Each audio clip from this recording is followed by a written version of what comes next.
Baik, Assalamualaikum warahmatullahi wabarakatuh. Bertemu kita sekali lagi di Konti Sukan, kembali bersiaran di Langkawi FM, Pulau Legenda, Pulau Langkawi, dan bersama saya Muhammad Fauzi untuk Konti Sukan hari ini, dan di mana kita akan berkongsikan mengenai sukan macam sebelum ini kita pernah berkongsikan mengenai sukan air. Kalau cerita Langkawi ini mestilah berkaitan dengan air, dimandangkan Pulau Langkawi. Jadi untuk hari ini kita bawakan seorang tetamu yang sesuai menceritakan mengenai sukan yang kita akan kongsikan. Iaitu kita ada Encik Muhammad Khairi Mat Nayan. Assalamualaikum. Assalamualaikum warahmatullahi wabarakatuh. Baik, ini merupakan Presiden Eagle Canoe Club. Dengar canoe tu mesti agak-agak apa dia. Jadi kita akan berbicarakan mengenai kayak. Kalau di Langkawi ini dikelilingi dengan sebuah pulau dikelilingi dengan air. Jadi kita dengan lautan dan sebagainya. Jadi kita berbicara mengenai sukan kayak ini. Jadi Cik Muhammad Khairi lah Yes.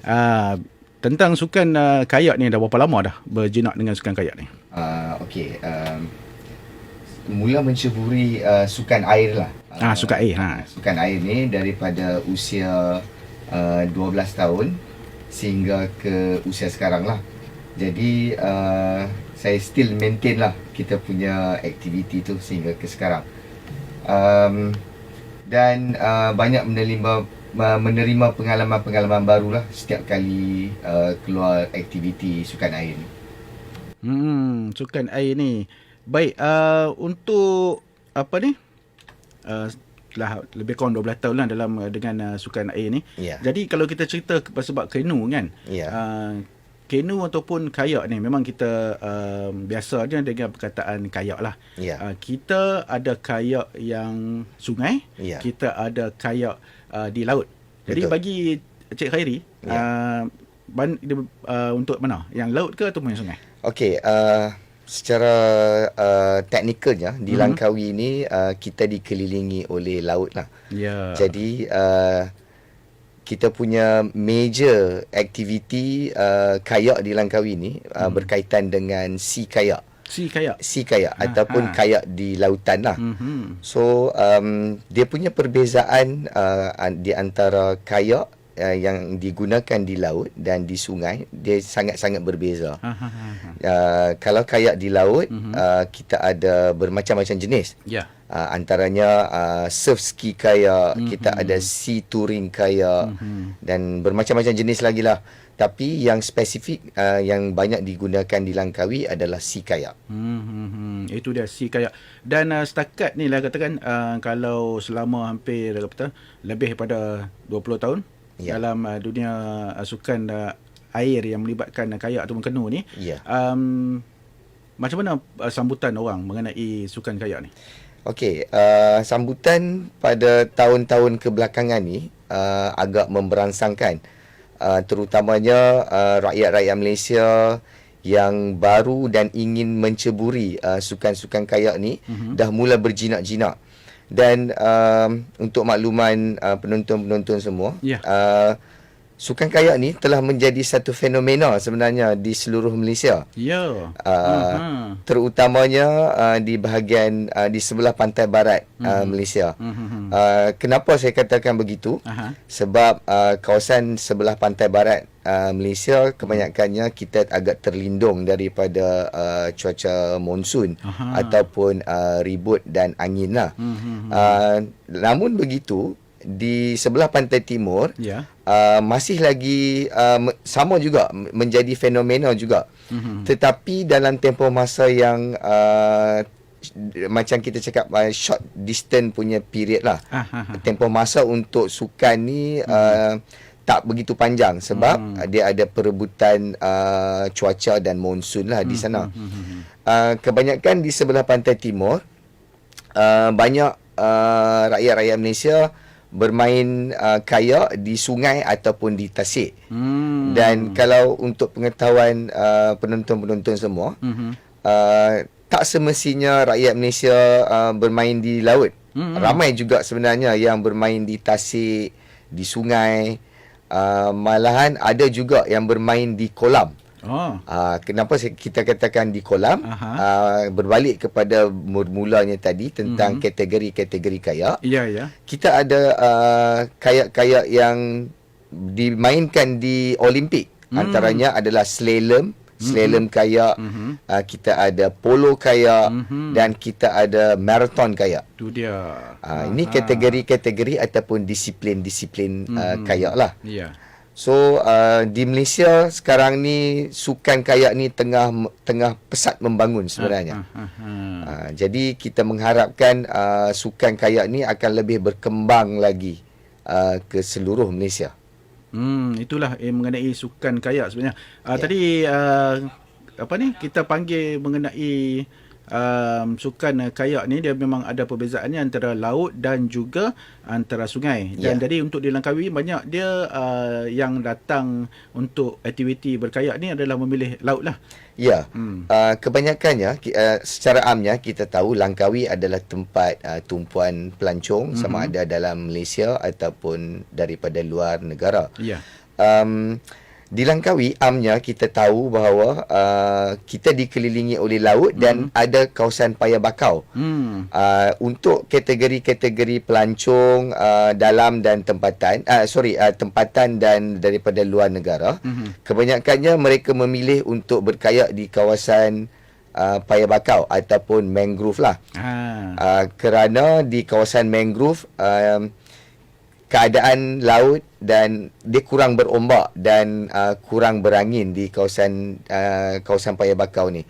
Jadi pelancong-pelancong banyak memilih aktiviti kayak di kawasan paya bakau. Tak apa, nanti kita simpan dulu cerita mengenai aktiviti tu. Kita akan kembali selepas ini.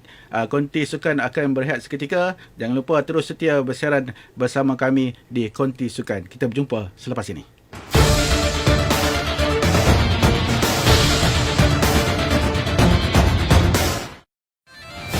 Sebuah rancangan bual bicara sukan yang dibawakan secara langsung dari 14 konti-konti radio negeri. Membincangkan aktiviti sukan tempatan, tokoh-tokoh sukan serta penampilan atlet-atlet tempatan. Konti Sukan setiap Selasa dan Khamis 11.30 pagi di saluran sukan RTM.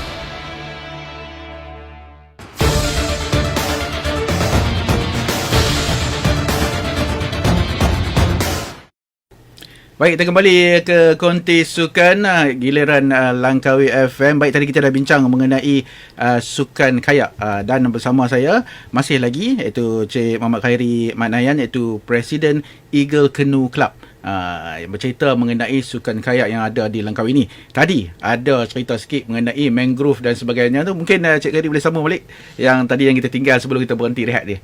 Baik, seperti mana kita ketahui, Langkawi adalah salah satu tempat ataupun destinasi geopark yang terbaik di dunia. Jadi pengkayak-pengkayak dapat melihat kawasan paya bakau yang berusia hampir-hampir 250 juta tahun. Jadi Langkawi, disebabkan itulah kita katakan bahawa Langkawi ini merupakan satu tempat yang terbaik sebenarnya untuk berkayak. Jadi pelancong-pelancong daripada tempatan dan luar negara kebanyakannya memilih untuk berkayak di paya bakau. Berlainan pula dengan kami punya aktiviti ataupun aktiviti kayak di laut yang kami buat.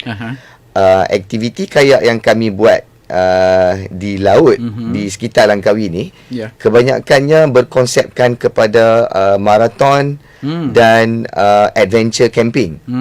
Jadi dia memerlukan stamina and memerlukan semangat yang jitu sebenarnya. Endurance lah. Endurance, ya. Sebab jarak dayungan yang selalu kita mendayung lebih kurang 10 km ke atas. Jadi bagi pelancong ni dia agak orang kata seakan-akan memerlukan tenaga yang banyak lah. Berat jugalah. Berat jugalah kita nak menghabiskan satu-satu aktiviti kayak ni. That's why kita katakan bahawa pelancong banyak memilih kayak yang lebih santai lah sebenarnya. Macam di mangrove tu memang santai sangat lah. Dan kalau kayak di laut pula, ataupun kita panggil di laut yang terbuka lah, banyak sebenarnya cabaran-cabaran yang perlu dihadapi. Antaranya adalah keadaan pasang surut air, angin dan trafik sebenarnya. Trafik di laut. Trafik di laut. Ya, trafik di laut. Maksudnya bot-bot dan sebagainya tu, betul. nelayan. Ya, nelayan bot daripada segi kapal-kapal dagang. Jadi daripada segi trafik tu memang salah satu daripada aspek yang amat kita titik beratkan lah ketika kita berkayak di laut. Baik, cerita mengenai maraton kan. Tadi ada maraton dan tak silap saya pada bulan Ogos dulu sempena sambutan bulan kebangsaan, kelab ataupun telah menganjurkan satu transborder kayak. Kan? Betul. Yang dari Pulau Langkawi ke Satun. Boleh cerita sikit yang berapa kilometer yang terlibat, berapa peserta untuk yang transborder tu? Baik, seperti mana yang kita ketahui, pada tahun lepas, pada 29 Ogos sehingga ke 31 Ogos 2023, seramai 40 pendayung daripada seluruh Malaysia sebenarnya, seluruh Malaysia yang menyertai program kayak ataupun dipanggil Geopark Transborder, minta maaf, Geopark Transborder Expedition, Sea Kayak Expedition. Geopark Transborder Sea Kayak Expedition. Tahun lepas merupakan tahun yang kedua kita melaksanakan ekspedisi ni. Dan pada tahun sebelumnya, pada tahun awal permulaan, kita adakan bersempena dengan fasa endemik. Waktu tu pembukaan di antara sempadan di antara negara-negara di sekitar Asia lah. So Langkawi ni amnya Malaysia turut sama membuka pintu sempadan pada waktu tu. Jadi kami dengan seluruh ahli kelab bercadang pada waktu tu untuk mengadakan satu ekspedisi merentas sempadan lah, bersempena dengan fasa endemik. Jadi dia berlarutan sehingga ke tahun lepas sebenarnya, mendapat sambutan yang sangat-sangat baik. Dan kami juga mendapat kerjasama yang sangat-sangat baik daripada kerajaan Thailand, amnya, iaitu daripada pihak Gubernur Satun lah. Sebab Langkawi kita ketahui bahawa berjiran dengan Thailand, dan daerah ataupun wilayah yang paling berdekatan dengan Langkawi adalah Satun. Dan bersempena dengan Geopark Transborder tu juga, tujuannya yang pertama sekali adalah untuk mengeratkan hubungan di antara Langkawi, penduduk Langkawi amnya, dan penduduk Satun. Dan selain daripada itu juga, kita juga nak memperkenalkan bahawa Langkawi dan Satun di bawah satu geopark yang sama sebenarnya. Jadi dengan kerjasama daripada pihak LADA, merupakan penganjur utama ataupun penaja utama, diikuti dengan Akademi Kastam Diraja Malaysia, Cawangan Langkawi, dan Eagle Canoe Club sebenarnya menjadi pemandu arah dan lebih kurang macam kita kata pelopor lah untuk memulakan ekspedisi. Dan pada tahun lepas kita bermula ekspedisi bermula di Jeti Kuah. Jarak lebih kurang daripada Jeti Kuah ke perairan antarabangsa lebih kurang 73 km sebenarnya. Pada awal waktu mendayung pada tahun lepas, pada awal waktu ataupun awal mendayung tu, kita tak menghadapi sebarang masalah pada waktu tu. Tetapi apabila perubahan cuaca pada waktu tu, kita agak orang kata menghadapi beberapa kesukaran lah pada waktu tu. Yang pertama sekali, kita terpaksa menempuh ombak hampir-hampir 4 meter pada waktu tu. Dan pada waktu tu juga dikatakan waktu peralihan monsun sebenarnya, daripada monsun barat daya ke monsun timur laut. Nampak sampai di sini dulu untuk kita bersama. Terima kasih banyak-banyak kepada Cik Khairi. Memang banyak yang nak dikongsikan untuk sukan kayak ataupun yang daripada apa yang aktiviti yang dilakukan oleh Eagles Canoe Club ni. Dan terima kasih juga kepada anda yang bersama-sama kami dalam konti sukan. Terima kasih juga kepada yang rakan-rakan bersama-sama dalam penerbitan konti sukan ini. Sehingga kita berjumpa lagi. Jangan lupa untuk saksikan konti sukan hari Selasa dan juga hari Khamis 11.30 pagi di saluran sukan RTM. Sehingga kita berjumpa lagi. Bye-bye.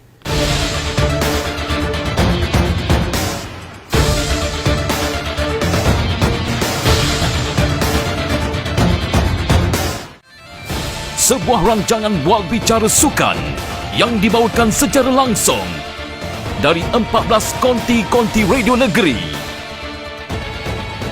Membincangkan aktiviti sukan tempatan, tokoh-tokoh sukan serta penampilan atlet-atlet tempatan.